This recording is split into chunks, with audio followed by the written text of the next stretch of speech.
Suara Gracia FM The Sound of Life dimerdekakan untuk melayani oleh kasih. Shalom, selamat siang kalau udah Gracia dimanapun kalian berada. Bertemu dengan Dian di program Young and Fresh di hari Sabtu ini tanggal 3 Agustus 2024. Ya, di program Young and Fresh kali ini kita sama-sama akan mendengarkan, merenungkan firman Tuhan yang akan dilayani oleh Kak Devlin. Halo. Kak Devlin. Halo. Apa kabar? Baik. Puji Tuhan. Oke, Kak Devlin hari ini mau sharing tentang apa nih? Saya mau sharing tentang Born to Win. Born to Win. Wah, dilahirkan untuk menjadi pemenang. Betul. Ya, artinya kira-kira seperti itu ya Kaula Muda Gracia. Oke, dan di hari Sabtu ini untuk Kaula Muda Gracia yang ingin mendengarkan juga nanti akan disiarkan, tapi nanti ya melalui YouTube dalam bentuk podcast.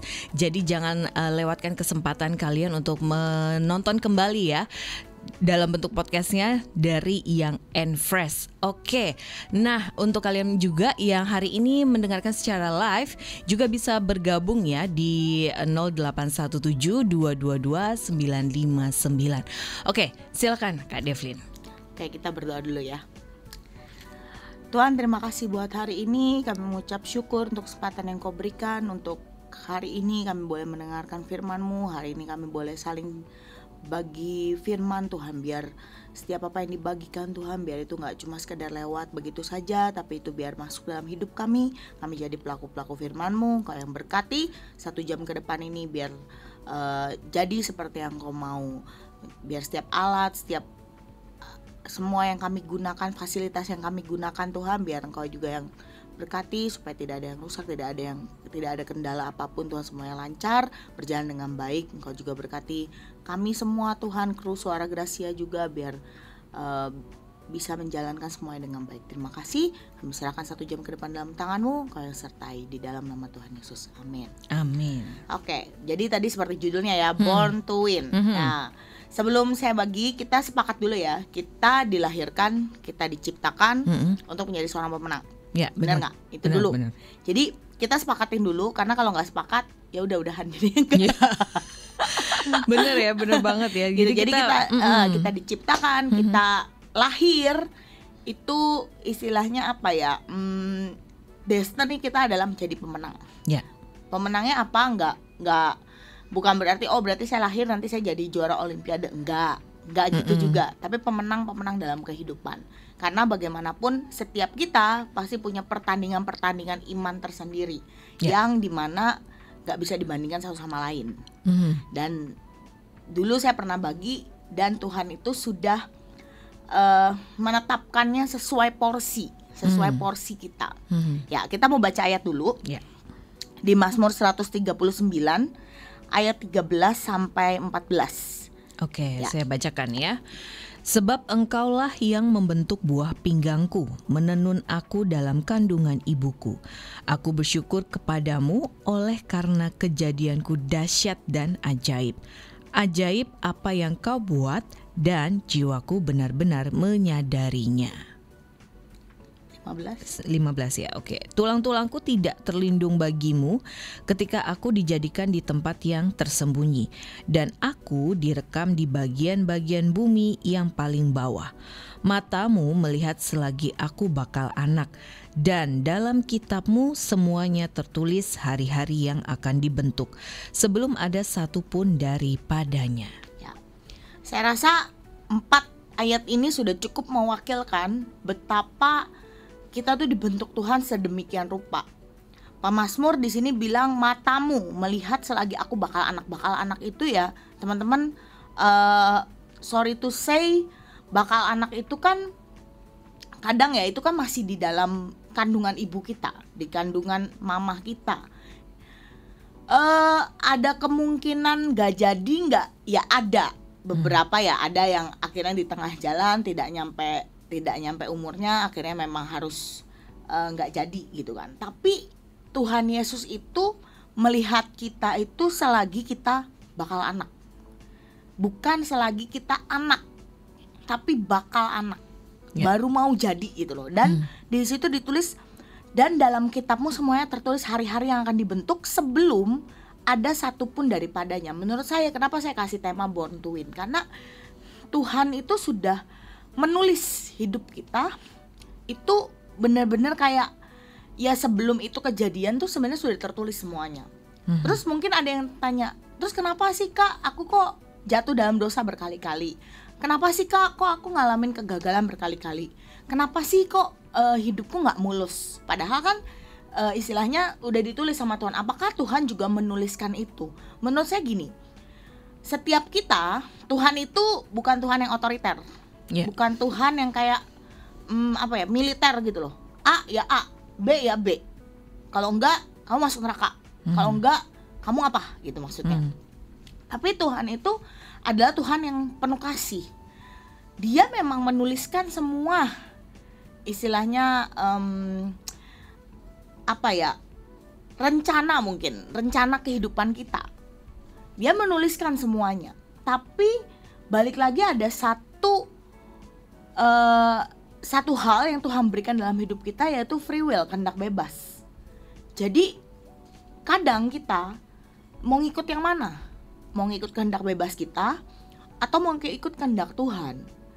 Dan ya nggak bisa dipungkiri, seringkali kita lebih mengikuti kehendak bebas kita daripada kehendak Tuhan. That's why mungkin jadinya ada kegagalan, jadinya ada ya jatuh lagi dalam dosa dan segala macam. Tapi saya nggak bilang bukan berarti kegagalan itu menghancurkan hidup kita. Buat saya pribadi ya, jujur, saya bukannya mengajarkan yang nggak baik, tapi gini, saya tuh belajar ya, kegagalan itu membuat kita tuh jadi belajar. Saya punya satu teman, dia itu sepanjang hidupnya sebenarnya bukan nggak pernah gagal, tapi sepanjang hidupnya tuh kayak yang mulus gitu, kayak yang ya ada gagal tapi nggak yang sampai hit her too much gitu. Jadi nggak gitu. Sampai bikin dia kayak hancur gitu. Iya. Jadi benar-benar cuma kayak ya nggak yang gagalnya, pokoknya intinya nggak yang sampai gimana-gimana. Sampai satu ketika dia ngalamin satu kegagalan yang cukup menghantam hidupnya. Ya oleng. Gimana sih oleng itu dalam artian buat saya pribadi secara secara baca Alkitab, secara saat teduh, secara kehidupan rohani ya, dia tuh lebih baik lah intinya dari saya. Tapi begitu kegagalan itu masuk dalam hidupnya, menghantam hidupnya, dia tuh bisa jadi orang yang berbeda menurut saya. Berbedanya dalam artian bukan berbeda jadi lebih baik ya, maaf teman-teman, tapi berbeda jadi lebih turun gitu loh. Dan selidik dia sempat ngomong gini, iya ini tuh gue sepanjang saya hidup, gue tuh nggak pernah yang dinamakan gagal gitu. Dan ini tuh kegagalan yang benar-benar gagal lah intinya buat dia gitu. Sampai akhirnya itu cukup menghantam dia, cukup keras lah. Jadi ternyata ya saya belajar bahwa bukan berarti oh ya udah nggak apa-apa gue gagal terus ya, enggak teman-teman. Tapi gini, kegagalan itu perlu nggak? Ya mungkin diperlukan. Bahkan mungkin Tuhan dibilang merencanakan, saya rasa kayaknya nggak merencanakan, tapi itu proses gitu loh. Untuk kita menghadapi, karena kalau kita nggak pernah gagal ya kita nggak pernah belajar kan. Benar. Contoh, saya tuh pernah jatuh dari motor cukup parah. Tapi saya tuh jadi sebelumnya saya pernah jatuh dari motor. Jadi sebelumnya pernah, tapi nggak yang parah lah, nggak yang sampai harus ke rumah sakit, nggak yang sampai harus dijahit dan segala macam, cuma ya lecet-lecet, ya motornya pasti lecet. Tapi pokoknya intinya nggak pernah sampai yang yang parah lah intinya. Ya ada traumanya nggak ada, tapi nggak panjang lah gitu. Sampai satu ketika saya tuh jatuh dari motor yang cukup, menurut saya itu cukup parah sepanjang sejarah permotoran sepanjang sejarah saya naik motor gitu. Sampai harus dijahit, dan jahitnya itu masalahnya teman-teman itu di daerah muka. Itu bener-bener kayak udah takut gitu, kayak aduh kalau sampai keloid gimana, kalau sampai bekas gimana. Itu udah kayak ya overthinking lah intinya gitu kan. Ya di muka gimana gitu, di tangan, di kaki tuh masih bisa ditutupin teman-teman, di muka terus mau ditutupin pakai apa gitu. Terus itu harus dijahit. Terus kayak ya pokoknya yang paling parah di daerah muka itu karena harus dijahit. Sisanya sih ya lecet-lecet gitulah. Motornya juga lumayan waktu itu. harus ganti itunya loh, depannya itu loh, lumayan tuh ganti depannya itu. Pokoknya intinya itu bener-bener jatuhnya, dan sepele nggak? Sepele teman-teman, kepelarak apa ya?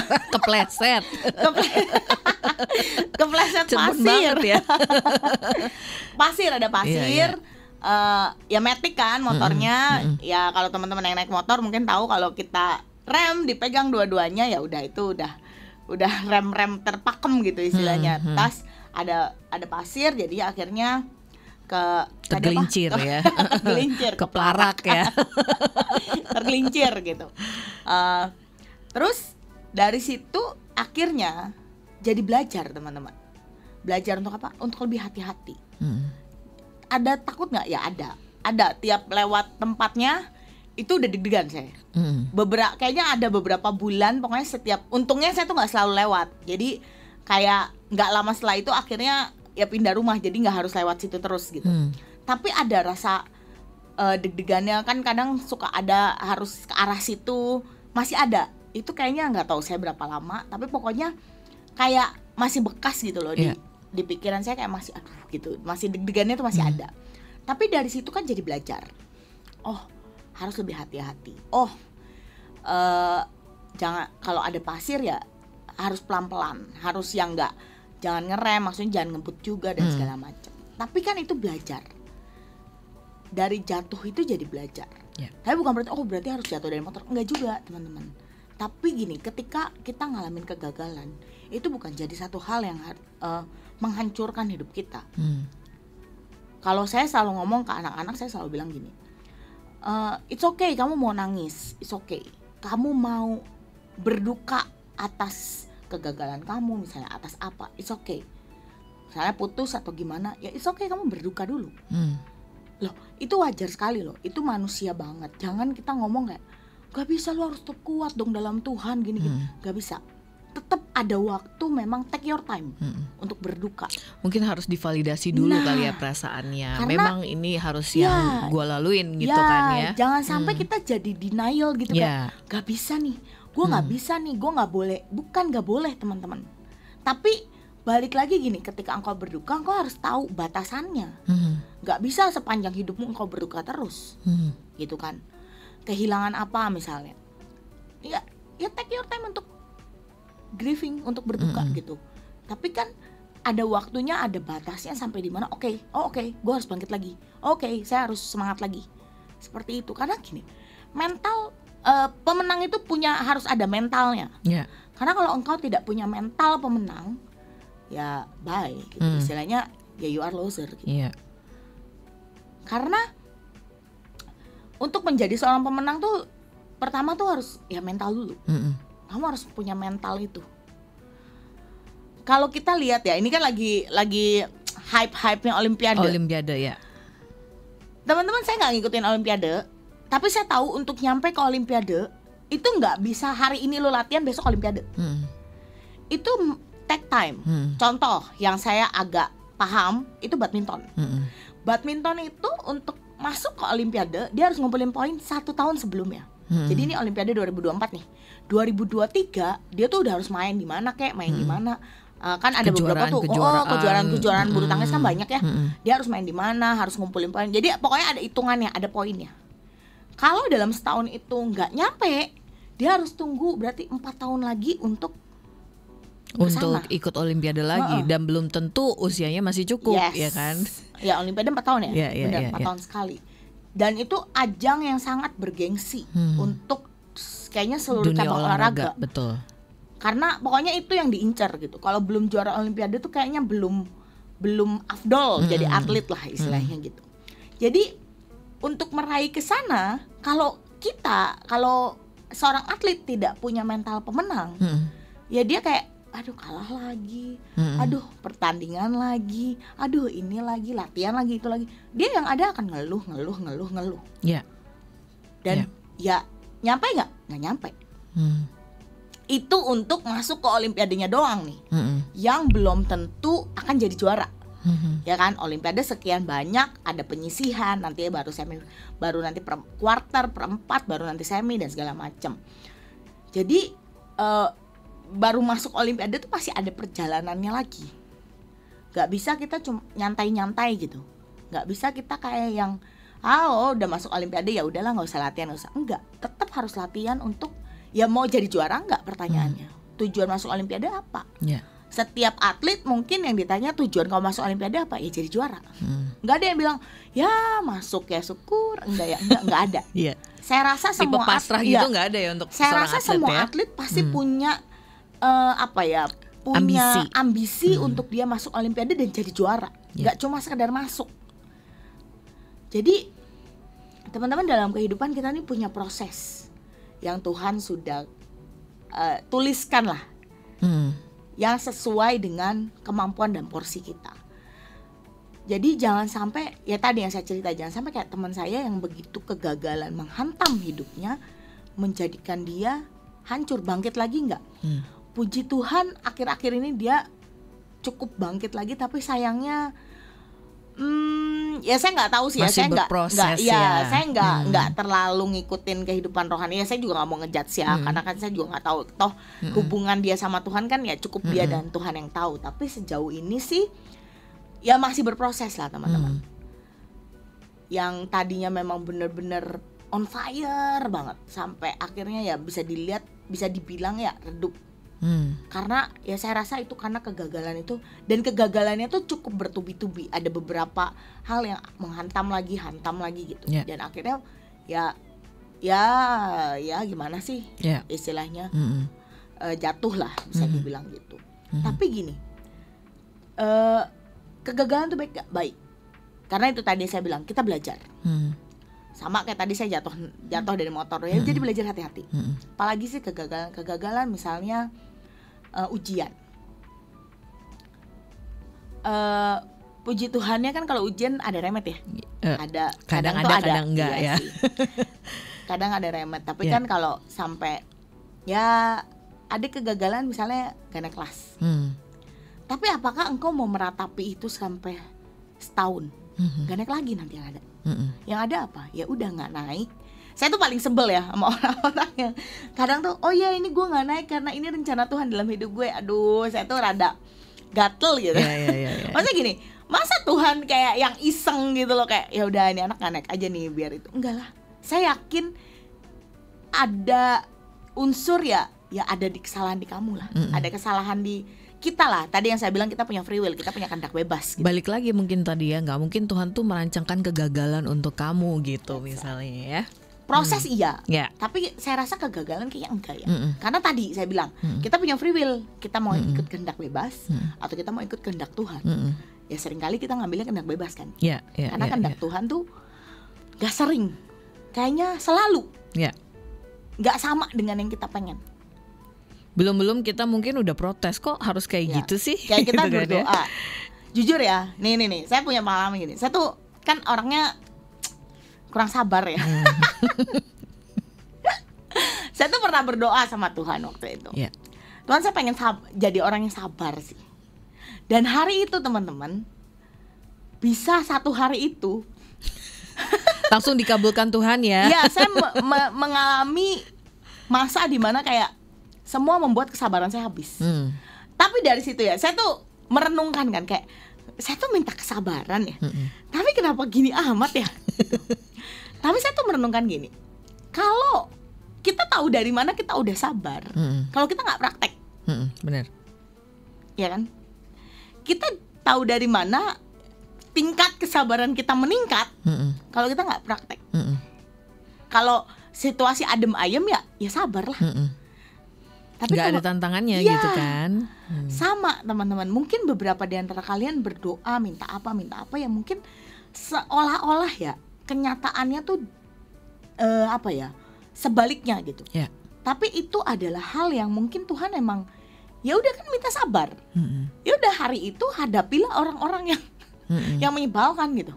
Itu bisa benar-benar teman-teman kayak satu ya, kayak ya ampun gitu, berhasil nih.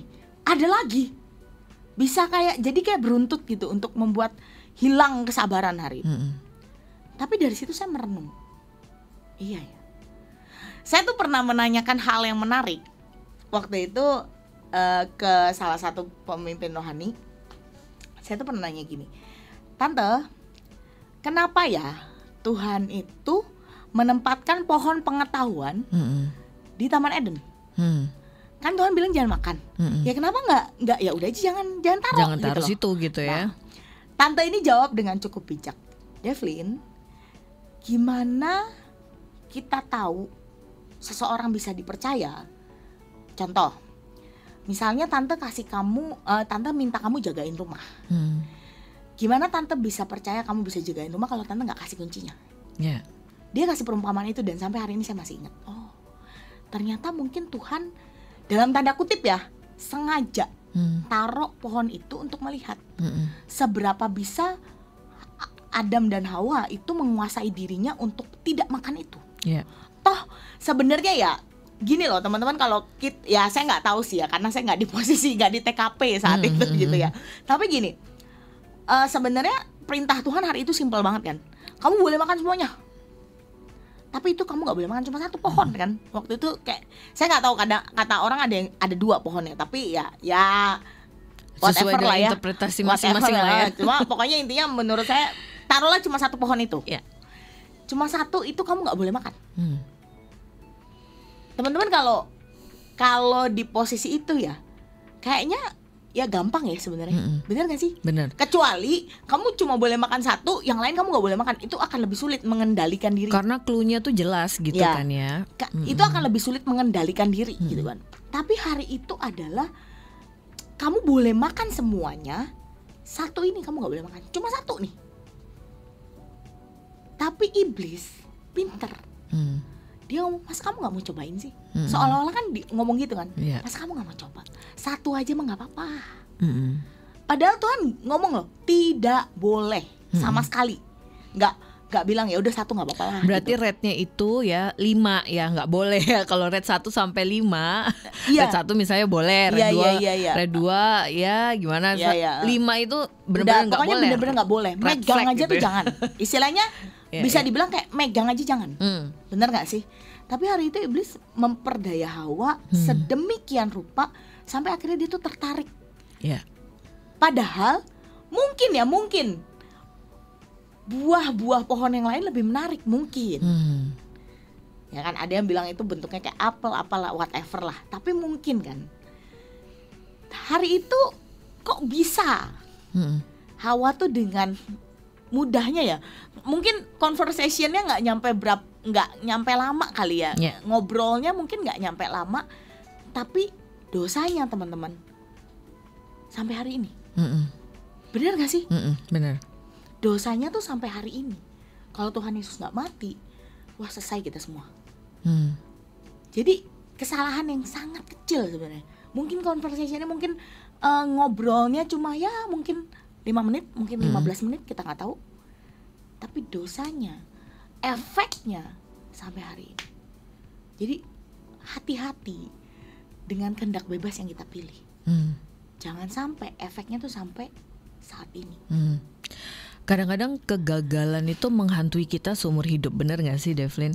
Dan kita juga terintimidasi gitu dengan kegagalan tersebut. Misalnya kayak tadi contohnya gak naik kelas gitu ya. Ketika kita gak naik kelas, aduh masa depan gue hancur udah. Pokoknya berarti gue nih gagal banget. Masa di sekolah aja gue gagal, gimana dengan yang lain yang udah pasti udah gue gagal gitu kan. Kadang-kadang kita terintimidasi dengan itu. Nah gimana caranya supaya kita itu tidak hanyut dalam intimidasi dari kegagalan itu, Kak Devlin? Nah tadi saya bilang, beri waktu untuk berduka. Beri waktu kita merilis, gini. Beri waktu kita mengampuni diri kita sendiri. Karena ya teman-teman gini, seringkali kenapa kita larut terus dalam kegagalan, kita larut terus dalam gak move on istilahnya namanya. Karena kita tuh tidak mengizinkan kita mengampuni diri kita sendiri. Loh sekarang gini, kalau kita mau flashback ya, kegagalan itu terjadi karena apa sih? Sekarang kamu gak naik kelas, terjadi karena apa? Coba flashback dulu. Terjadinya apakah karena emang kamu malas? Apakah emang waktunya ujian kamu malah main? Atau kamu malah drakoran? Bukan saya. Bener gak sih? Iya bener. Apakah ketika gini ya, saya tuh agak kurang setuju dengan statement gini, ya saya sibuk pelayanan, makanya nilai saya hancur. Wah, saya akan ngomong ke anak itu, mending kamu berhenti pelayanan, beresin sekolahmu, nanti kamu pelayanan lagi. Kenapa? Teman-teman, engkau pelayanan terus nggak naik kelas, batu sandungan men, semua akan mencibirmu, nggak jadi contoh ya. Apalagi kalau anak LG, itu anak LG nggak naik kelas, aduh. Jujur ya, itu tuh rasa malunya tuh nyampe ke kita pemimpin-pemimpin. Kayak rasa gagalnya tuh nyampe ke kita loh. Kayak aduh gitu kan. Tapi kan gini, seringkali kadang nih kita sok-sok rohani gitu loh. Ya saya sibuk pelayanan sih. Jadi nih teman-teman, saya punya pengalaman yang emang saya salah. Jadi saya waktu kuliah, saya itu tidak memprioritaskan kuliah saya. Karena waktu itu saya menyepelekan, jujur udah. Memang saya menyepelekan. Saya rasa kayak gampang lah, saya nggak akan gagal lah, intinya gitu. Sampai satu ketika saya itu, jadi waktu itu lagi sering-seringnya pelayanan keluar pulau. Dan keluar pulau itu nggak 1-2 hari teman-teman. Pelayanan tuh kadang bisa seminggu, bisa 4 hari. 4 hari itu udah paling lama, sebentar. Paling sebentar Tuh 4 hari. Dan waktu itu, ya ini emang saya agak kurang kali. Waktu itu teman-teman UTS. Dan saya bisa skip UTS demi pelayanan. Dan ya bisa susulan. Tapi ternyata susulannya itu maksimal nilai cuma B. Nggak bisa 80 A, lah pokoknya kalau nggak itu salah. Ngerusak IP banget ya itu. Sampai akhirnya di semester itu saya tuh cukup ngambil kelas cukup banyak. Jadi saya ini kan dari D1 ke S1, jadi saya tuh bisa ngambil beberapa kelas gitu loh. Jadi kayak saya bisa ngambil kelas atas gitu. Saya bisa menuhin SKS saya. Karena kan ada beberapa yang udah diambil di D1-nya gitu. Jadi kayak ya saya nggak usah ngambil lagi dong gitu. Kecuali saya mau memperbaiki nilai. Tapi kan puji Tuhan waktu itu bagus-bagus nilainya, jadi saya rasa udahlah saya nggak usah ngambil lagi. Jadi tuh saya ngambil full waktu itu. Saya tuh kuliah tuh full. Jadi dari Senin sampai Sabtu tuh ada. Sedangkan teman-teman yang seangkatan saya, mereka tuh ada liburnya. Karena kan mereka ngikut sesuai dengan SKS-nya. kelasnya. Sesuai SKS-nya. Kalau saya kan ada ngambil-ngambil. Jadi saya full nih, full. Tapi saya ambil pelayanan. Dan waktu itu ada UTS kalau nggak salah. UTS benar-benar UTS apa? UAS ya? Apa UAS gitu, saya lupa lah. Pokoknya antara UTS atau UAS. Boleh susulan, dosennya pun mengizinkan. Saya pakai surat izin. Boleh susulan, tapi dia ngomong konsekuensinya, ya maksimal nilai kamu B. Itu maksimal ya teman-teman ya, kalau dapat nilai bagus nih, istilahnya. Sampai satu ketika akhirnya saya menerima IP saya. IP saya anjlok. Dan hari itu saya dapat nilai D. D-nya ada 2. Luluh lantak itu udah ya. Luluh lantak. Protes nggak? Protes. Kayak Tuhan, saya tuh pelayanan loh. Saya tuh nggak main loh. Saya izin kuliah, saya tuh nggak main. Nggak yang saya jalan-jalan gitu, enggak. Tapi saya pakai untuk pelayanan. Kenapa nilai saya begini? Waktu itu kan saya apply beasiswa. Jadi maksudnya di kampus itu ada beasiswa. Jadi lumayan lah. Memang nggak full, tapi lumayan banget gitu untuk motong biaya. Akhirnya saya nggak bisa apply kan. Selanjutnya di tahun selanjutnya tuh saya nggak bisa apply karena nilai saya jelek banget. Mau apply gimana nggak bisa. Hari itu saya protes kayak gila ya, gue tuh pelayanan loh gitu, kayak saya tuh give the best gitu. Kok bisa ini nilainya jelek banget? Dan itu ada C kalau nggak salah saya juga, ada D2, C1, sisanya B. A tuh bisa dihitung jari, sisanya tuh B banyaknya. Jadi pokoknya anjlok lah. Nggak sampai 1 tapi 2 koma tuh buat saya udah jelek. Karena kan biasanya saya tuh 3 koma. 2 koma tuh udah jelek banget. Dan kan berarti yang D ini saya harus memperbaiki dong. Gak bisa saya biarkan begitu saja kan. Jadi saya harus ngambil lagi kan nanti. Berarti semester tahun depan ya. Karena kan semesternya ganjil genap. Tapi hari itu ya saya bener-bener protes sih. Bener-bener kayak ya emang dasar manusia ya, gak tahu diri ya, udah salah sendiri. Tapi ya protes juga gitu. Sampai satu titik di hati tuh ngomong, kamu tuh nyempelein. Saya tuh cuma diem aja kayak, tak pikir-pikir gitu ya, iya juga sih, saya tuh nyempelein teman-teman, bener. Saya pelayanan, izin saya izin ini loh, izin resmi loh ya, saya nggak kabur teman-teman. Saya izin resmi pakai surat, tapi iya, saya nyempelein. Sebenarnya gini loh, sebenarnya pelayanan itu nggak mesti diambil. Yeah. Jadi waktu saya UTS itu atau UAS gitu, sebenarnya itu pilihan. Ditanya, Devlin kamu bisa berangkat nggak? Jadi nggak mesti yang wajib. Ya kayaknya menurut saya pelayanan nggak ada yang, ya sejauh saya pelayanan nggak ada yang pernah, lu nggak pelayanan dosa lu, nggak ada. Saya nggak pernah dengar kayak gitu. Jadi sebenarnya pelayanan itu tetap pilihan ya. Yeah. Kita mau ambil atau nggak. Jadi hari itu sebenarnya bisa nggak ngambil? Ya bisa sih. Karena itu tadi yang saya bilang di awal, saya tuh tidak memprioritaskan kuliah saya. Ya akhirnya jadilah seperti itu, dan bertobat nggak? Ya bertobat teman-teman. Tapi memang untuk memperbaikinya ngos-ngosan ya, banget ngos-ngosan. itu pasti. Yeah. Saya cuma bisa memperbaiki nilai saya yang D itu, yang C itu, yang C tadinya saya mau perbaiki tapi nggak nemu jadwal kelasnya. Jadi bentrok terus sama kelas utamanya, kelas utama di semester tersebut kan. Sedangkan waktu itu saya pokoknya udah tinggal 1 kali lagi ngambilnya. Jadi kalau saya ngambil lagi tahun depan, itu tuh udah mundur semester, lagi ya gitu udah ya? semester 8 masalahnya. Jadi kayak saya mau ngambil lagi, kayak saya harus bayar lagi kan. Jadi kayak sayang karena saya harus bayar 1 semester, sedangkan cuma untuk memperjuangkan 1 kelas gitu. Yeah. Aduh, saya tuh kayak sempet kayak aduh Tuhan, sempet berdoa loh. Saya berdoa, Tuhan tolong sih supaya kelas ini bisa ada yang match gitu. Ternyata nggak dapet lah, intinya nggak dapet. Jadi ya akhirnya ada tuh di ijazah saya nilai C1 karena nggak ketolong ambil kelasnya. Tapi gini teman-teman, kadang tuh kita harus flashback kegagalan kita. Kadang kita gini ya tadi yang Kadia bilang terintimidasinya tuh gimana dulu? Itu kegagalan gara-gara siapa? Saya rasa pasti ada andil kita di dalamnya. Berarti kita harus mengoreksi diri kita juga gitu ya? Iya. Dan tadi harus kita ngampuni diri kita juga. Sulit loh, mengampuni diri itu sulit. Karena saya ngalamin ya, gue tuh bilang saya salah tuh kayak ada sulit. Karena balik lagi, ya kan tapi saya pelayanan. Tapi kan saya kasih yang terbaik. Saya kan memilih pelayanan, istilahnya kan gitu kan. Tapi kuliahmu nggak beres gitu, atau sekolahmu nggak beres. Saya ngomong sama anak-anak yang nanti akan berangkat kuliah, saya tuh selalu ngomong sama mereka gini, pesan saya cuma satu, carilah komunitas. Saya bilang, pertama yang harus kamu cari apa? Komunitas rohani yang bisa membangun kamu.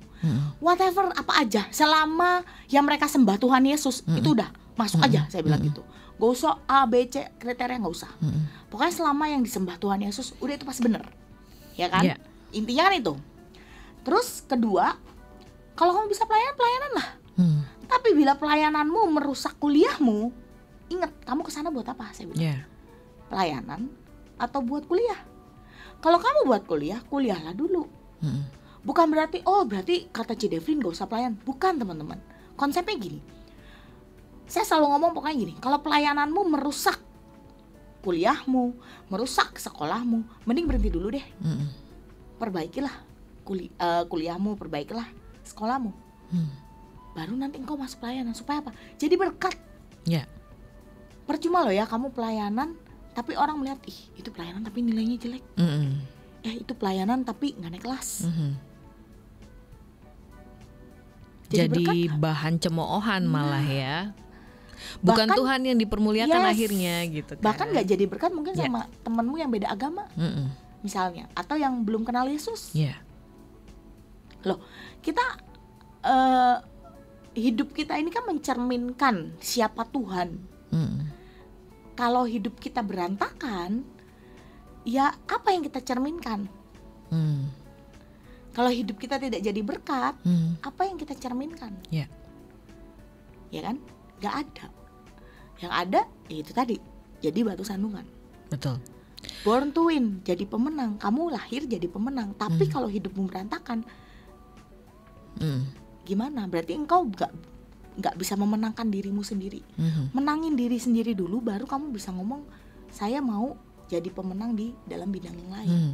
Memenangkan diri sendiri berarti menjadi utuh secara pribadi gitu ya. Jadi setelah kita mengalami kegagalan pasti ada banyak intimidasi, entah itu dari diri kita sendiri ataupun dari orang lain. Apalagi kalau dari orang lain ya, kadang-kadang tuh itu yang di luar kuasa kita gitu kan. Tapi kalau kita sudah menjadi utuh, tentunya dengan pertolongan Tuhan gitu ya, bukan dengan kuat gagah kita pasti bisa menangkal intimidasi dari kegagalan itu, dan akhirnya kita bisa jadi seorang pemenang gitu ya. Menurut Kak Devlin gimana tuh? Ya gini, memang intimidasi kalau dari orang kita nggak bisa kontrol ya. Betul. Maksudnya kita nggak bisa yang kayak ya ini, kita cuma punya 2 tangan nih, kita nggak bisa nutup mulut orang-orang, tapi kita bisa nutup kedua telinga kita untuk tidak mendengarkan.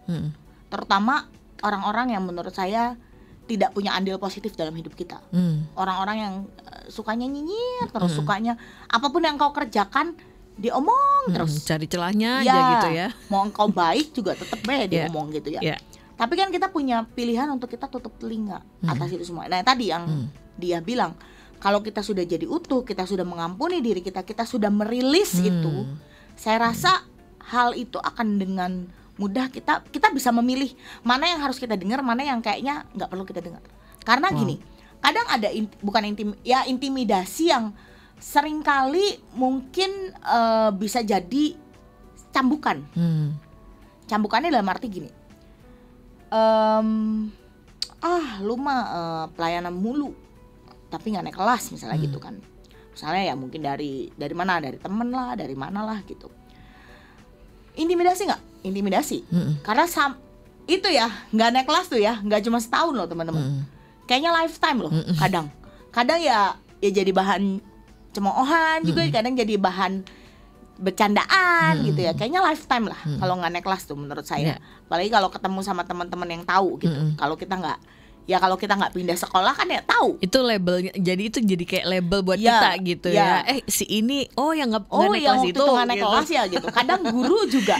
Sorry tuh saya. Kadang guru juga kan yang diinget apa sih? Anak yang paling males, paling badung gitu ya. Paling suka bikin ribut, paling cerewet misalnya gitu ya. Sama yang paling pinter, pokoknya yang paling-paling lah, gitu kan. Kalau nggak terlalu menonjol, mereka nggak akan terlalu inget gitu. Nah, ya kan namanya kalau di sekolah ya, kadang naik kelas kan nggak satu angkatan ya. Kadang kayak cuma 1 orang gitu kan, nggak yang kayak banyak gitu. Jadi kan diingetnya tuh gampang. Angkatan nih, kadang kan guru nih, kalau saya ketemu guru, kamu angkatannya siapa sih? Angkatannya ini bukan. Ya mungkin waktu itu saya juga tidak terlalu menonjol ya, meski saya cerewet kayaknya nggak terlalu menonjol untuk beberapa guru gitu. Angkatan ini bukan Pak. Dia kan pasti kalau guru tuh kadang suka anaknya angkatannya kan.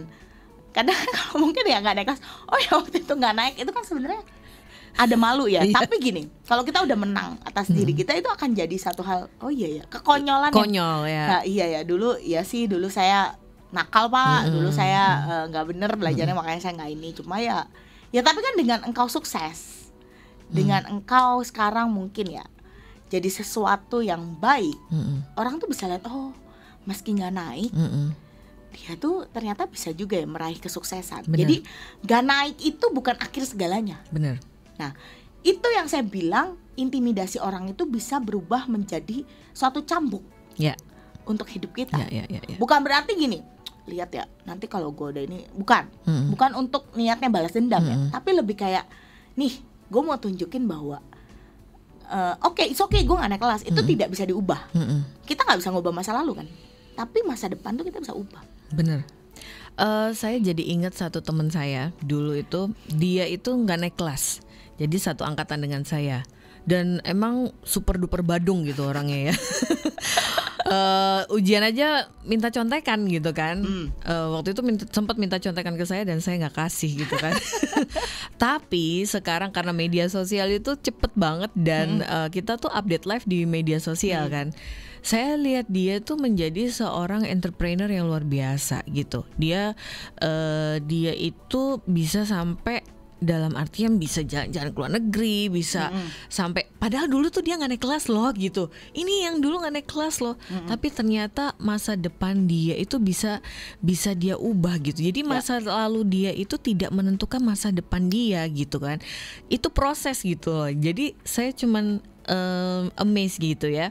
Ternyata lu nggak, sekalipun kamu nggak naik kelas, tapi kamu masih punya masa depan yang lebih baik loh sebenarnya gitu. Mungkin dengan cara yang lain, dan itu ya ada keinginan kita untuk lebih baik.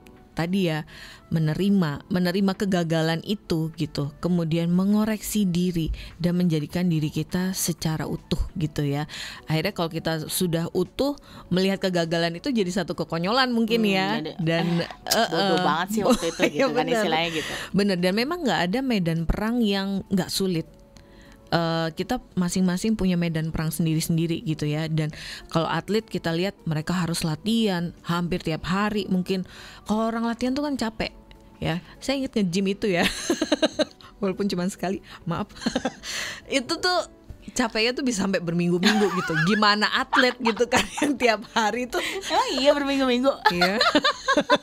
Trauma dia. Enggak, gue gak trauma. Diajakin lagi gak mau. Enggak, waktu itu kan ada banyak acara. Iya. Jadi klarifikasi ya. Nah, maksudnya kalau atlet itu kan berminggu-minggu, hampir setiap hari dia latihan ya. Bisa dibayangkan sakitnya seperti apa. Nah, itu mungkin juga yang harus kita lewati. Kita harus melewati kadang-kadang itu kegagalan, supaya nanti ketika kita nemu kegagalan, sudah introspeksi diri, nemu jalan yang lain, dan Tuhan mungkin memang sudah siapkan jalan itu untuk kita temui gitu. Akhirnya kita bisa jadi pemenang gitu kira-kira. Betul. Karena gini, kuncinya tuh ya sebenarnya di mana sih? Lebih ke diri kita sih. Saya nggak bilang ya Tuhan juga, tapi gini, selama kita ngeblok diri kita, ya Tuhan tuh nggak akan bisa masuk. Roh Kudus tuh bahkan nggak bisa masuk gitu. Tapi kalau kita let it go, kayak tadi saya bilang, ya oke, take your time untuk berduka, take your time untuk meratapi, silahkan. Tapi jangan lama-lama ya. Jangan, lu nggak naik kelas tahun nih, lu terus meratapi setahun ya, mau sampai kapan? Buang-buang waktu ya. Ya udah. Ya tadi balik lagi, koreksi diri. Pasti ada andil kita di dalamnya. Kenapa bisa gak naik? Kenapa bisa gagal ini? Kenapa bisa gagal itu misalnya gitu. Kenapa bisa jatuh dari motor?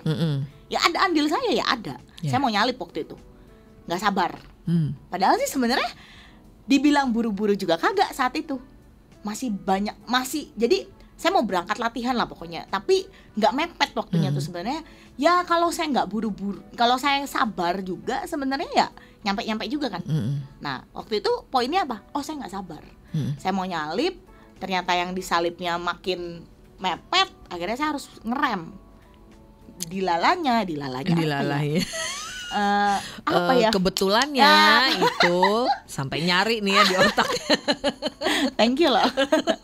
Kebetulannya di bawahnya pas pasir. Saya nggak ngebut saudara-saudara.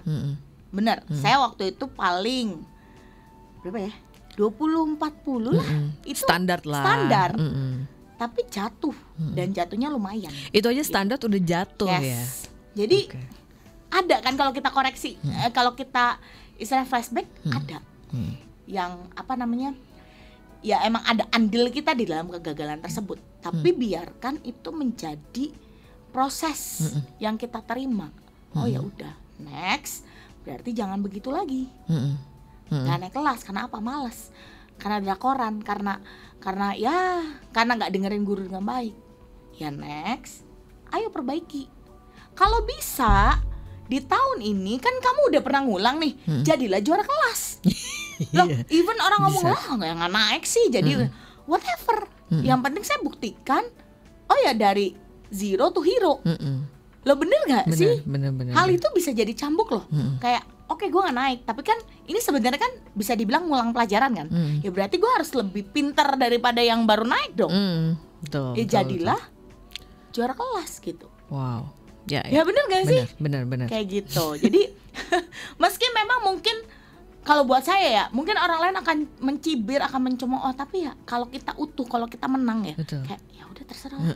Ini hidup saya, yang jalanin saya, yang tahu saya. betul. Apalagi orang-orang yang nyinyir ya, menurut saya udah nggak usah dengerin. Udah nggak usah masuk hitungan lagi gitu ya. Gitu. Wow, waktu kita ini berjalan dengan sangat cepat. Ini belum selesai loh. Belum selesai ya. Mungkin ada part 2-nya ya. Part 2-nya nanti di LG aja. Di LG aja. Ini serius, saya bawain part 2-nya. Nanti judulnya Be a Champion. Kita udah born to win. Nah, be a champion. Nah, nggak sekedar win tapi jadi championnya, jadi pemenangnya nih. Oke, ada lagi yang mau disampaikan Kak Devlin? Saya bagi nggak satu ayat sih ini. Beberapa ayat ya. Berapa ya? 4 ayat lagi ya, 4 ayat terakhir. Oke. Di 1 Korintus 9 ayat 23 sampai 26. Boleh dibacain dulu di versi terjemahan baru, nanti saya baca di versi lain. Oh, di terjemahan baru ya. Saya siapinnya yang di mau langsung aja. Ya udah, boleh langsung aja di versi mudah dibaca. Oke. Semuanya itu aku lakukan demi kepentingan kabar baik dikenal supaya aku juga mendapat bagian dari berkat-Nya. Tahukah kamu bahwa dalam setiap perlombaan lari, semua pelari ikut berlari, tetapi hanya ada satu orang saja yang akan mendapat hadiah? Jadi larilah seperti itu, larilah untuk menang. Semua yang berlomba dalam pertandingan berlatih secara tekun. Mereka melakukannya untuk mendapat hadiah yang tidak tua dan tidak berguna. Tetapi hadiah kita akan menjadi milik kita selamanya. Itulah sebabnya aku berlari dengan sekuat tenagaku untuk mencapai tujuan. Aku berlari seperti seorang petinju yang meninju sesuatu, bukan asal meninju angin. Ya. Amin. Di ayat ini tadi dijelasin ya bahwa kita tuh seperti dalam pertandingan. Dan dalam pertandingan itu ya yang juara ya satu. Yang namanya juara satu ya cuma satu orang. Yeah. Jadi larilah, bertandinglah sedemikian rupa sampai kita dapat juaranya. Teman-teman tadi dibilang ya, aku bukan petinju yang asal mukul. Loh, kalau kita lihat petinju ya, dia latihan tuh nggak yang mukul angin teman-teman, pakai samsak mukulnya. Yeah. Yang notabene sebenarnya ya samsak itu lebih keras dari tubuh manusia, bener nggak? Dia kan istilahnya kan nanti kalau tinju kan tanding lawan sesama manusia kan. Kalau kita pegang samsak sama pegang tubuh manusia kayaknya kencang samsak. Tapi kenapa dia harus berlatih dengan samsak? Karena ya harus latihan dengan yang kuat supaya tinjunya makin kuat. Ya kan, nggak bisa latihannya cuma dengan apa ya, misalnya dengan balon yang plenyot-plenyot gitu, nggak bisa. Harus benar-benar dengan yang kuat supaya ya terlatih dengan jadi lebih kuat. Pelari dia harus lari beberapa kali, meski dalam pertandingan dia lari cuma sekali selesai. Tapi latihan dia nggak cuma sekali lari kan, yang ngiterin berapa kali mungkin. Misalnya di timer, kalau yang sprinter ya harus timer dia. Nanti kurang waktunya, lari harus lagi, mecahin rekor ya kan. Sampai harus mecahin rekor sendiri loh. Kalau sprinter itu ya, kalau yang lari maraton dia harus latihan segala macam. Jadi tadi saya bilang atlet itu nggak dibentuk dalam satu malam. Sama hidup kita juga nggak dibentuk dalam satu malam. Kok nggak bisa bilang kayak tadi saya ngomong, saya berdoa minta sabar terus dalam satu malam Tuhan ubahkan, bisa sih. Tapi Tuhan tuh lebih senang kita berproses. Karena lewat proses itu kita akan melihat betapa ajaibnya Tuhan. Jadi ya bukan kita, tapi emang Tuhan. Semuanya tuh Tuhan. Jadi engkau jadi sukses, engkau jadi baik, engkau jadi istilahnya apa ya, kalau orang zaman dulu tuh engkau jadi orang gitu ya, padahal kita udah jadi orang ya. Ya kan, kalau orang tua zaman dulu tuh selalu ngomong kamu harus jadi orang gitu kan, istilahnya jadi yang berguna lah. Itu semua ya karena Tuhan, bukan lagi karena kita. Karena ya siapakah kita sih? Bener. Pokoknya intinya satu ya, don't let your past steal your future. Jangan sampai masa lalumu tuh mencuri masa depan. Oke, masa lalumu boleh buruk, kita nggak bisa ubah itu. Tapi masa depan kita bisa istilahnya kita bisa ubah bersama dengan Tuhan. Saya selalu ngomong, makanya jalannya sama Tuhan Yesus. Jangan jalan sendiri, capek. Betul. Minta Tuhan Yesus pegang, minta Tuhan Yesus yang pegang. Karena kalau kita yang pegang ya kayak orang lagi belanja, kayak anak kecil lagi belanja di mall. Kalau dia yang pegang, ngelihat sesuatu ke distract. Kayaknya bulan lalu saya ngomong, kalau kita yang pegang Tuhan, begitu dalam perjalanan kita lihat yang menarik, ke distract, bisa pegangan itu lepas. Tapi kalau Tuhan yang pegang, kalau orang tua sama anak kecil pernah lihat nggak? Mereka akan gandeng anaknya. Kalau dia ke distract, kan kita ikut ketarik gitu loh. Jadi kita akan bisa ngarahin lagi kan sebagai orang tua gitu. Sama Tuhan juga, begitu kita ke distract, Tuhan bisa tarik kita lagi, mengarahkan, ayo loh nak, bukan ke situ loh. Oke. Wow. Keren banget firman Tuhan siang hari ini, renungan kita siang hari ini tuh luar biasa memberkati saya juga, dan pastinya untuk kaula muda Gracia juga ya. Oke, kita bacain dulu satu WhatsApp dari Ibu Yaya yang selalu setia ya. Shalom, selamat pagi Kak Dian dan Kak Devlin. Terima kasih atas info firman Tuhannya yang sangat penting, bermanfaat baik bagi saya dan semua orang. Teruslah menjadi berkat bagi banyak orang, and may God bless you all. Terima kasih untuk Ibu Yaya. Oke, kita sudahi. Boleh. Untuk nanti part 2-nya. Part 2-nya harus datang ke LG ya. Hari apa sih? Hari Jumat, Hari jam Jumat. 6 sore ya. Ada Jumat. acara apa nih minggu depan? Minggu depan kita ada ibadah seperti biasa, cuma nanti saya akan lanjutin yang ini. Oke, Be jadi a champion. Be a champion. Kalau mau tahu seperti apa, harus menjadi yang seperti apa sih kalau mau jadi champion, datang aja ke LG ya.